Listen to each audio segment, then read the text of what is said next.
Voiceover Coffee Shop, Episode 2. Welcome to the Voiceover Coffee Shop, where we share our morning with some of the finest names in voiceover. And now, here's your host, voice actor Andrew Morrison. Hi there, my name is Andrew Morrison, and welcome to the Voiceover Coffee Shop, where we start our day with some of the finest names in voiceover. If you'd like to know more about me, feel free to visit my personal website at www.voicebard.com. Today, we have a very special guest, my dear friend, Paul Strikwerda. Paul is an award-winning producer, a Dutch English voiceover coach and artist with an extensive client list across every continent, from Discovery Channel and National Geographic to Priceline and Coca-Cola, holding their utmost satisfaction as his best credential. Founder of nethervoice.com and author of Building a Vocal Booth on a Budget and the phenomenal voiceover and solopreneur freelance guide, Making Money in Your PJs, Paul not only tells us how he got in the industry, but also the true mindset of a voiceover artist. Please help me give a warm welcome to Paul Strikwerda. How are you? Wonderful. How are you, Paul? Doing great. And by the way, I'm wearing my PJs, but you can't see them. It's the other half of my outfit. I always wear my fleece pants because those pants don't make noise while I record. Those are my favorite. So I always feel like I am making money in my PJs. You know, I walk my talk. Man, I need to keep that in mind. Maybe I need to go buy a pair of fleece pants. Yeah. So how do you take your coffee, Paul? I have a nice creamy froth. You know, my wife and I, a couple of weeks ago, we got together and said, we want to drink less coffee, but better coffee. Mm-hmm. So we bought ourselves a Nespresso machine. Thank you, George Clooney, for promoting it. And our life has been so much better. So we have 1 cup a day, and it came with an erocino, which is basically a fancy word for frother. So I have these nice, rich, delicate, wonderful, almost chocolatey type of cups of coffee. And then I sprinkle a little bit of chocolate powder on top of it. It's just wonderful. Man, Delicious. Even in the way that you just described your cup of coffee, the way that you storytell always comes from a place of imagination. How what do you use to fuel that imagination when you use your storytelling behind the microphone? Well, one of my trainers, I took a lot of trainings in the United States in neuro-linguistic psychology and in hypnosis and presentation skills. And one of my trainers said, people will forget facts and information, but they will always remember how you made them feel, the emotion behind the facts. And how do you pass emotion on? Well, that's through storytelling, I think. And so I have a couple of things that I draw on. First of all, my life. I mean, I've been here for 58 years, so I've been through a lot. And since Holland, where I'm from, is a very small country, the Dutch love to travel. And 20 years ago, I still used to live in the Netherlands. And every summer vacation, the Dutch have like 6 to 8 weeks of summer vacation. We used to go abroad. So you meet people, you see things, and I draw upon those things. And I've also worked in about 5 different countries for an extensive amount of time in different fields. So for me, that's a rich feeding ground where I get those ideas.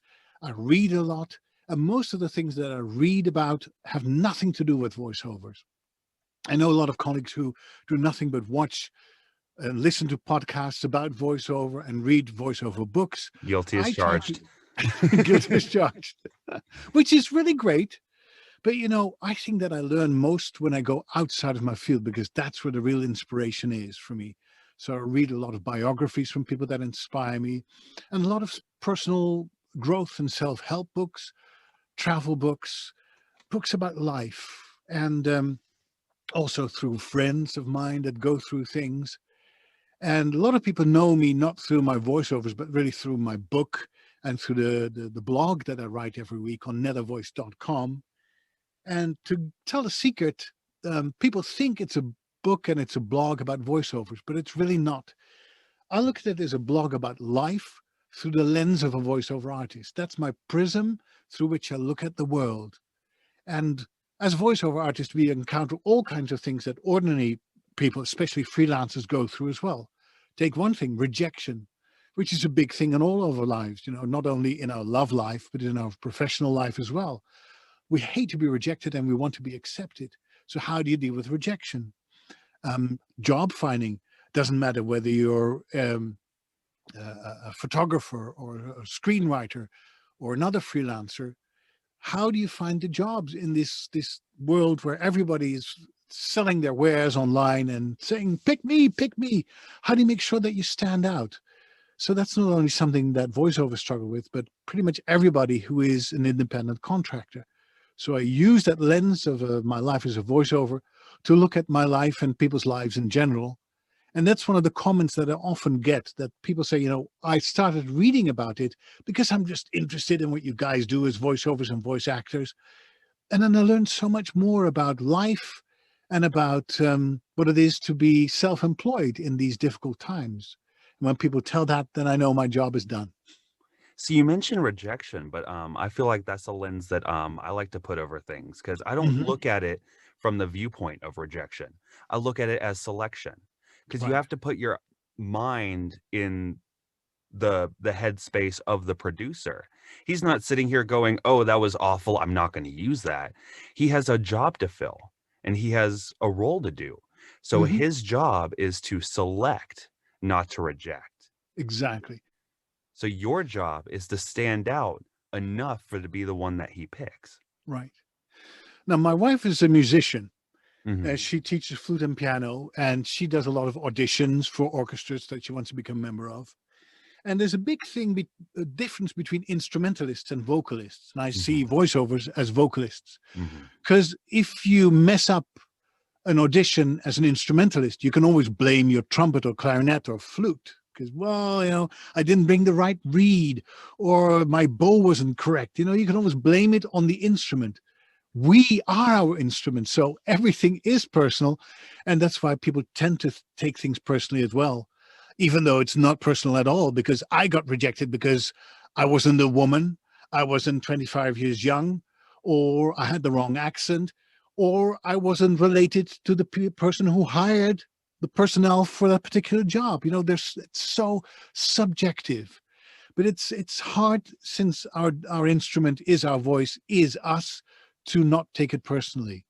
I think you're going to have a very big skin too in order to survive in this business, Mhm. and you'll find out very quickly why you're not cut out for this. And I think this whole thing of people taking it personally is a big aspect in why people eventually get disenchanted with becoming a voiceover, because they have all these dreams of what it's like. They think that voiceovers spend 80% of the time narrating the most fascinating material for a fascinating audience, and they get all the accolades and prizes. But in truth, it's just really 80% finding the job and then 20% doing the job. One of my former partners was an air hostess, and she was really a visual artist. She was a wonderful painter, but couldn't find a job as a painter. So she said, what I love to do most than anything in the world is travel the world. So how can I make sure that I, without spending too much money, travel the world and see what this planet is all about? Let's become an air hostess. Great. Well, she forgot that 80% of being an air hostess is being a server in the air under terrible conditions with terrible people who are locked up and claustrophobic and treat you like dirt. And then 20% of the time was fun because you're in a nice hotel in a different location, but forget about the time difference and the jet lag that you have to deal with. Mhm. So I think being a voiceover is a little bit like that. People have this romantic idea of what it is like, and it is phenomenal. I wouldn't change it for anything in the world, but they forget that 80% is really the hard work and the nitty-gritty stuff that's really quite boring, and rejection is part of that too. Right. So going back to music, you started in musicology, correct? Hmm. So Oh, what yes. lured you to want to be behind the microphone, or were your studies in musicology related? I I started in radio by accident. It was kind of a joke. When I Okay. started studying musicology, I was part of a group of friends, and one of my best friends, her uncle was a news anchor at a Dutch radio station. And he said, my radio station is inviting young people to make radio shows for a very young teenage audience, and we're looking for talent. And I was studying musicology at that time, and the question is, what does a musicologist do, you know? I mean, a flutist plays the flute and makes recordings and becomes world famous, but have you ever heard of a famous musicologist? I hadn't. They write stuffy books that nobody reads, right? But one part that a musicologist can find employment in is as a radio host on classical music stations. So I had that in mind. So I said, you know, what if I take that uncle of that friend of mine who works in radio up on his offer and start making youth radio programs? Who knows, I can phase in and start as a presenter of classical music programs. And that's really the first time that I got to see a studio from the inside. And it was a phenomenal program because what they did is they let you get trained by the best in the business, because they didn't just want to throw you for the wolves and say, here's a microphone, now start talking and make radio that kids will like. No, no, no. You got a very thorough training. It was all for free. I mean, they didn't pay me for what I was doing either. So it was a nice win-win situation. But I got a great education. And within a year, they looked at me and listened to me and said, hey, this guy has some talent. And I got an offer to start presenting programs for real, with real people for real money. And I got hooked, and I stayed hooked ever since. And that was the first 25 years of my career. I became a news anchor eventually. I worked for Radio Netherlands International, the Dutch World Service, now defunct. And I got a chance for a year to go to London and work my dream job, to work at the BBC, which is phenomenal. I worked for the religious department. That's a very different story, but I'm telling you, that was a dream come true, working for the BBC and getting to meet the people that I would listen to all the time, really my idols, and see how radio was made the way I wanted to be made. Phenomenal, fascinating. Man. Mhm. So with you spending so much time in audio, a personal issue that I have is because I listen to audio all day and I listen to music all day, and that's what I surround myself with. Um, I can't unhear things. So I'll listen to the radio and I'll just pick up on mouth clicks that people wouldn't normally hear. I kind of tune into those breaths. How do you turn that off? 'Cause I wish I could. I wish I could. Because I call it like professional deformation. To Okay. get back to the music, you know, I eventually spent more time at the radio station than I was studying musicology.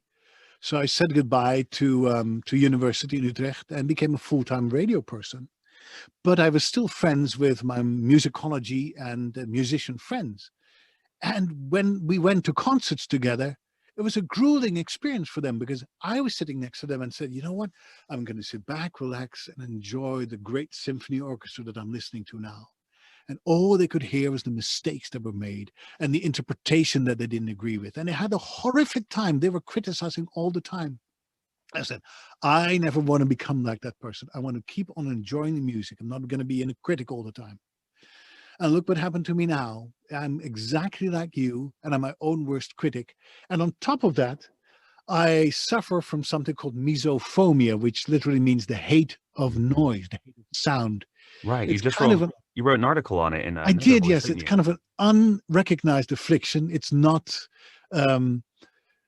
researched very much, but it's really people who get set off by everyday noises like mouth clicks, you know, lip smacks, heavy breathing, but also eating noises.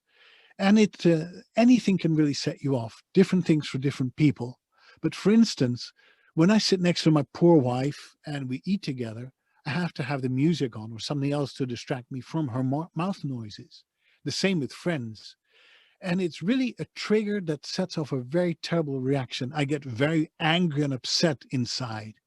And I know that some people who suffer from it severely have become very antisocial, can't even stay in the same room when their family is eating. So imagine those nasty, tiny little sounds setting you off all the time when you have to edit your own material. It's really my worst nightmare. And they haven't found any therapy yet that is really effective, let alone medication. It's really distraction, think about something else, have music in the background, which I cannot do when I'm editing my own stuff. But it's Right. really annoying. And I never suffered from it until I had my stroke 2 years ago. And I think it's a side effect of my stroke, because that did something to my brain. I hate to tell it, but I'm working on half a brain here. The rest I lost during my stroke. But that's something that I started suffering from after my stroke. Just like my glasses, I never had to use glasses, but after my stroke, I needed to get them. Yep. So, well, here's to suffering in silence. I mean, we sit in padded booths all day, just muttering other people's words. I think all I voiceover know. artists are running a little insane these days. I know normally you have to commit a terrible crime to sit in a 7x7 enclosure with the door closed. We Right. we do it just for fun, right? Right. So, what lured you to come over to the United States from Europe? Sounds like you were having a wonderful time in the Netherlands, and I Oh know how much you yeah. miss Holland and Oh my gosh, yes. working for I'm telling you. BBC. So what brought you over here? The longer I'm away from the Netherlands, the more I miss it. And sometimes I cannot imagine whatever got me to the United States. And then I look into the eyes of my wife and I know it's love. Simply put, it's love. I fell in love with somebody from the United States, and she is the reason that I'm still here, to be frank. She is my night and my day, and she rescued my life, and she's the sunshine and my sundown and the most beautiful person that I know. And that's the reason I'm here. I thought that I would end up in the UK because I'm an Anglophile. When I grew up, I loved British literature. I loved British sitcom. I'm a big Monty Python fan and Yeah. Blackadder and all those shows. I still watch a lot of BBC. And I thought, when I worked for the BBC, I actually applied for a job there and I got hired. And then they had some inner changes, and that ended up me going back to Holland. But that's where I thought my future would be, in the United Kingdom, never in the United States. But life works in mysterious ways, including love. And you can't fight love, Andrew. You cannot fight love, and that's why I'm here. Gotcha. Okay. Yeah. So, was it when you started here that you started doing stuff with Edge Studios, or was that did you build that relationship beforehand? No, I had never heard of Edge Studios. I I I I came here and started doing trainings in personal growth and development, because that's another part of my background. I'm a Mhm. internationally certified trainer of NLP and hypnotherapy. And that was what first also got me to the United States, an opportunity to train people in those areas. And I really missed working the microphone, working in radio and using my voice in that way. So one day I saw an ad in the paper of Philadelphia where there was an open casting call for Mike Lemon Casting in Philadelphia. And Mike Lemon is the guy who does all the casting for M. Night Shyamalan. He's the Okay. guy who made what's that movie where Haley Joel Osment said, "I see dead people." What's that movie again? Um, With Bruce Willis. It's right. a very famous movie. Anyway, Right. Mike Lemmon did all the casting for that, so he was a big name. Never heard of him, but I said, why not give it a try? And before I know it, it was a Wednesday afternoon. I went to a cattle call, literally 400 people in a very cramped space, and there was only one person doing voiceover auditions, and that was me. And I did my thing, and Mike Lemon recorded everything and said, "You know what? I think we're done here. I want you to meet our voiceover director." And that's how I met Joanne Joella, who was in charge of the voiceovers. And we had a terrific afternoon together. And that was the beginning of something beautiful, and the beginning of my official voiceover career in the United States. That was in the year 2000. And I thought it was something fun to do on the side, and while I was training other people in personal growth and development.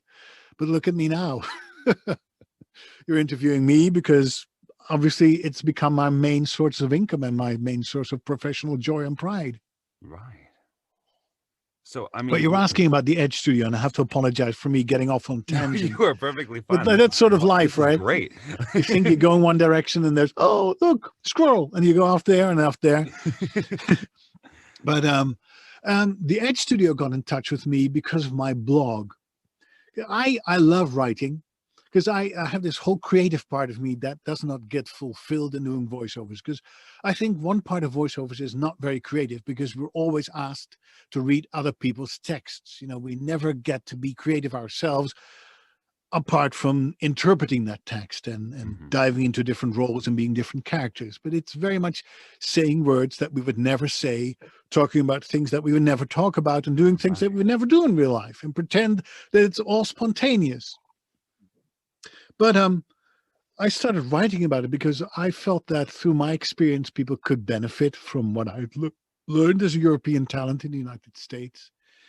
And because I have this kind of unfiltered way of looking at the world that people think is very Dutch, and they call it the Dutch directness. The Dutch do not beat about the bush. They always tell you exactly what they mean, and they don't sugarcoat it. And I sometimes come across as very blunt, and people have to get used to my way of putting things, especially in the beginning. But then they appreciate it, that I'm very direct. You always know what you see is what you get, and what you hear is what you get. And apparently people picked up on that when they started reading my blog, and it snowballed into something that I never thought would be possible, because from 100 subscribers, I got to 1,000 and eventually to 10,000, and now I have over 40,000 subscribers to my blog. And I don't think there are any other bloggers in the voiceover universe that have as many subscribers as I have. Whoa, look at me. But I'm really proud of that accomplishment. And because of that, the Edge Studio got wind of me. And I said, with your background coming from Europe, and you have this special accent that's the neutral English accent, we don't have that yet as our our offering of trainers. What do you think? Would you like to become a trainer for us and train people in the international art of doing voiceovers? It's like Austin Powers, like the international man of mysteries, the international man of voiceovers. And I said, yes, let's do it for a little bit. And I did that for about 2 years. And then we went our separate ways. But I still really have a very good memory of working with the Edge Studio. And David Goldberg in particular, he's a terrific guy. I got to know him at various conferences, and we're still very friendly with one another.